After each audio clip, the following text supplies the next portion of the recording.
Hai, terima kasih sudah klik video ini, tapi jangan lupa subscribe guys, karena subscribe itu gratis, nggak ada ruginya kalian subscribe. Sama-sama dukung channel ini untuk terus berkontribusi dalam memajukan dunia konstruksi di Indonesia. Salam berbagi dan berkarya.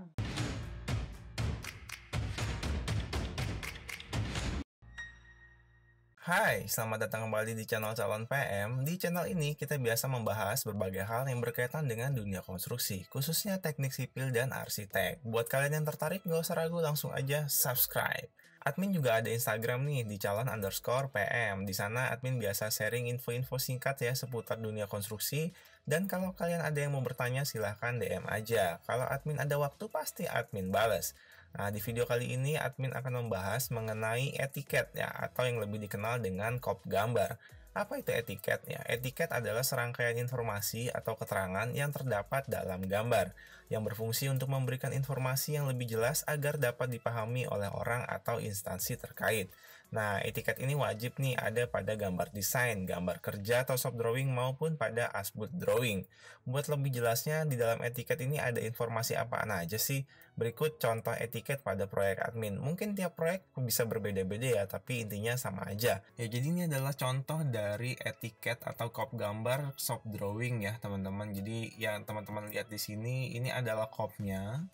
Ya, kemudian ini adalah gambarnya, gambar itu sendiri.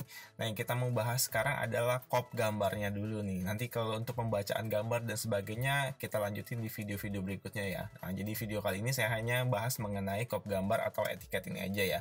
Oke, kita mulai dari yang bagian atas ini.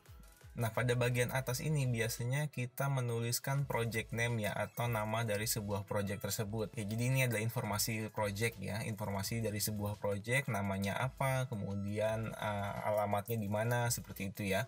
Ya, kemudian yang kedua adalah owner atau pemilik, ya pemiliknya dari PT apa, seperti itu ya. Kemudian ini di sini ada alamatnya di mana ya. Kalau owner ini punya logo perusahaan, biasanya juga kita tempatkan di sebelah kiri, sebelah sini ya. Nah, kemudian catatan. Nah, catatan ini misalkan pada gambar ini ya, kebetulan shop drawing ini adalah shop drawing struktur. Ya, biasanya di sini ada concrete grade atau mutu beton ya. Misalkan mutu betonnya level ya, ini misalkan level 45 pakai FC 30. Kemudian kalau ada mutu besi pakai FY berapa juga biasanya kita tuliskan di sini. Ya, ini hanya catatan-catatan yang sekiranya diperlukan ya, yang terkait dengan penggambaran atau informasi gambar tersebut. Ya, kemudian kita lanjutkan. Ini adalah key plan. Jadi kalau teman-teman lihat ini kan adalah layoutnya ya, layout dari sebuah bangunan itu. Kemudian biasanya kita mau perbesar nih, kita mau gedein gitu gambarnya ya. Mungkin kalau sebesar ini kan terlalu kecil gitu, nggak terlalu kelihatan, kurang jelas. Nah, biasanya kita gedein. Nah, gedeinnya di areanya di mana? Nah, biasanya kita kasih key plan ini nih. Misalkan kita mau gedein areanya sebelah sini gitu ya. Ya udah kita arsir. Jadi pada saat penggambaran nanti di sini ada gambar, kita tahu oh gambar ini adalah lokasinya, letaknya di sini.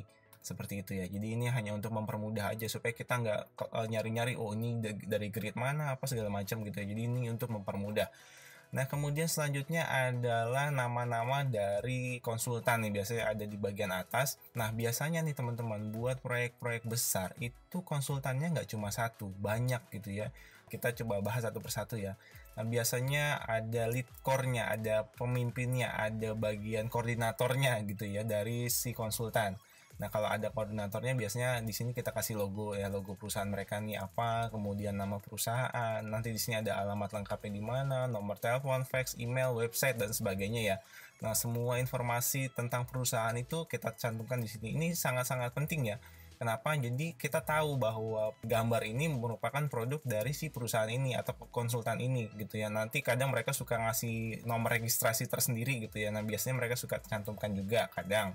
Ya, kemudian di sini ada konsultan dari arsitek ya. Konsultan sama juga nih, biasanya kita taruh logonya di sini, kemudian nama perusahaan, alamat lengkap dan sebagainya. Kemudian di sini juga ada interior ya. Kalau ada konsultan interiornya berbeda ya kita harus cantumkan di sini. Kemudian untuk struktur, konsultan struktur ya, desainer ya, perencana, konsultan perencana struktur.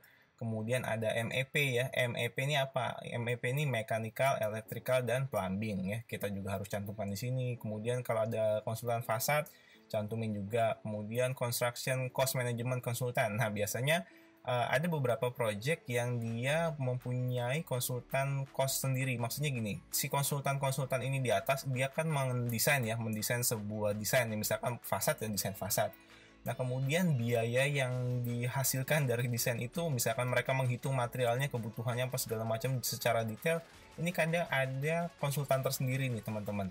Ya, ada juga yang dia include di dalamnya. Si fasad konsultan ini juga menghitung biayanya. Ada juga diserahkan ke bagian lain, ke konsultan lain gitu. Atau misalkan ini bagian tiap-tiap konsultan menghitung ya kebutuhan atau total biayanya masing-masing.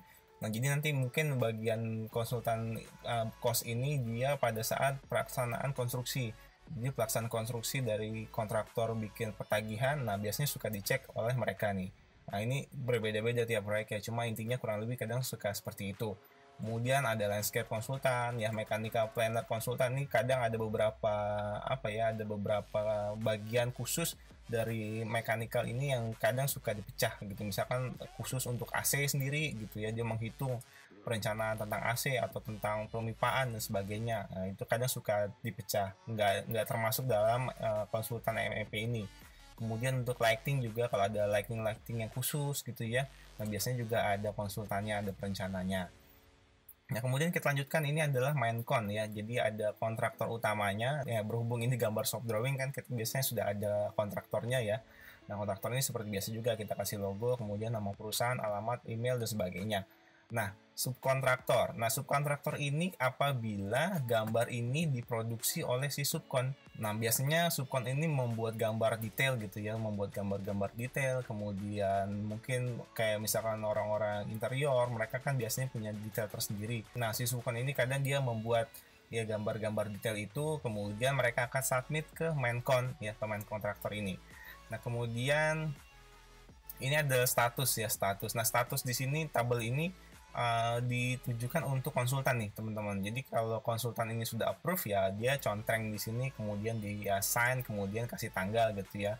Nah, ini approve as note, jadi dia approve tapi dia ada komen gitu, ada catatan seperti itu, dia akan contreng di sini. Atau dia return for correction, jadi ini dia kembalikan, artinya harus direvisi ulang, mungkin terlalu banyak kesalahannya atau apa gitu ya. Jadi ini ibaratnya ya di reject ya, tidak diterima ya, suruh revisi lagi. Nah, itu ini adalah table untuk konsultan. Nah, kemudian ini namanya penting nih teman-teman. Gambar ini adalah gambar kerja ya, gambar soft drawing ya, silahkan tulis scope-nya namanya soft drawing. Kalau untuk as-built drawing ya as-built drawing, atau design drawing juga kasih nama design drawing. Jadi ini sangat-sangat penting. Kemudian tabel ini. Nah, tabel ini adalah tabel revisi. Nah, ini saya bahas berikutnya ya. Nah, kemudian ini drawing title. Jadi gambar ini judulnya apa sih? Misalkan layout plan level 10 gitu ya. Kemudian misalkan ini gambar struktur apa segala macam. Nah, ini tergantung divisi atau apa ya. Biasanya tiap-tiap kontraktor ini punya standar penamaan sendiri untuk gambar. Kemudian skalanya, gambar ini kita mau pakai skala berapa nih? Ini teman-teman harus cantumkan ini. Kemudian ukuran kertas ya, ukuran kertasnya A3, A4 dan sebagainya. Kemudian tanggal, date ini tanggal pada saat pembuatan soft drawing ini ya, tanggal berapa gitu. Nah, ini ada approve, check apa segala macam ya. Kita mulai dari yang menggambar. Jadi yang menggambar ini harus jelas nih namanya siapa gitu. Jadi kita bisa telusuri, oh gambar ini digambar oleh si A gitu ya. Kemudian dicek oleh siapa. Biasanya untuk proyek-proyek besar itu ada 2 nih teman-teman, ada yang ngecek, nggak cuma 1. Biasanya ada checkernya, kemudian ada koordinatornya. Ya, setelah checker dan koordinator ini sudah approve, nah mereka akan sign di sini ya, biasanya kasih tanggal juga. Kemudian berikutnya ke drawing manager. Setelah drawing manager oke, baru lanjut ke sini. Nah, biasanya di sini nih adalah project manager nih teman-teman. Ya, di sini adalah PM-nya. Setelah PM oke, baru lanjut ke konsultan. Seperti itu ya. Nah, kemudian ini ada referensi drawing ya. Jadi pada saat soft drawing ini dibuat, misalkan gambar struktur ya, ini dia mengacu ke gambar desain nomor berapa gitu kan, desain nomor berapa, apakah juga mengacu ke gambar yang lain, misalkan mengacu ke gambar struktur atau gambar arsitek yang lain.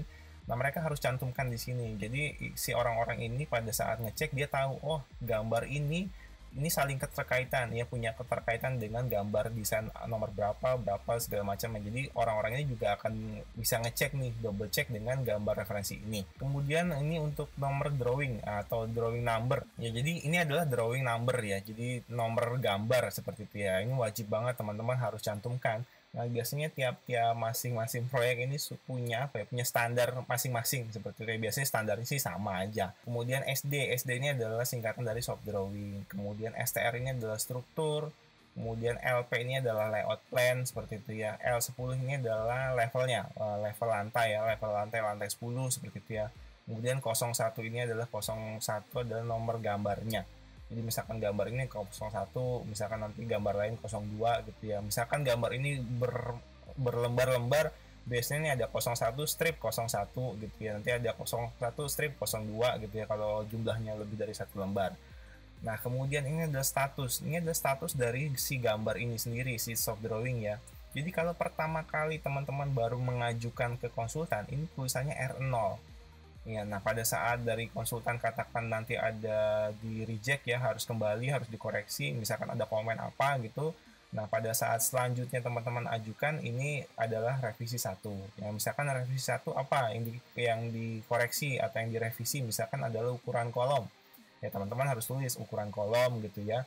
Kemudian nanti pada di gambarnya, di soft drawingnya, teman-teman juga harus cloud, kasih awan-awan gitu ya, supaya si konsultan atau si checker ini sudah tahu gitu bahwa oh area ini tuh yang direvisi seperti itu. Nah, kemudian tanggalnya juga harus disesuaikan pada saat tanggal pengajuan ya, ini sama ini harus sama. Ya, jadi itu aja informasi-informasi penting ya yang harus ada pada kop gambar nih, pada etiket. Ya, jadi di next video kita akan bahas mengenai cara membaca gambar struktur maupun gambar arsitek. Nah, ini pasti lebih seru nih teman-teman. Ya, itu aja video kali ini, semoga bermanfaat ya, bisa menambah wawasan baru serta menambah referensi baru. Dan jangan lupa untuk dukung terus channel ini supaya semakin berkembang dengan cara subscribe, klik tombol merah di pojok kanan bawah. Kemudian nyalakan loncengnya, jadi kalau ada update video dari saya, teman-teman juga harus selalu update. Kemudian like video ini kalau teman-teman suka dan share video ini ke teman-teman kalian, ke rekan-rekan kerja kalian. Sampai jumpa di video-video saya selanjutnya. Salam berbagi dan berkarya. God bless.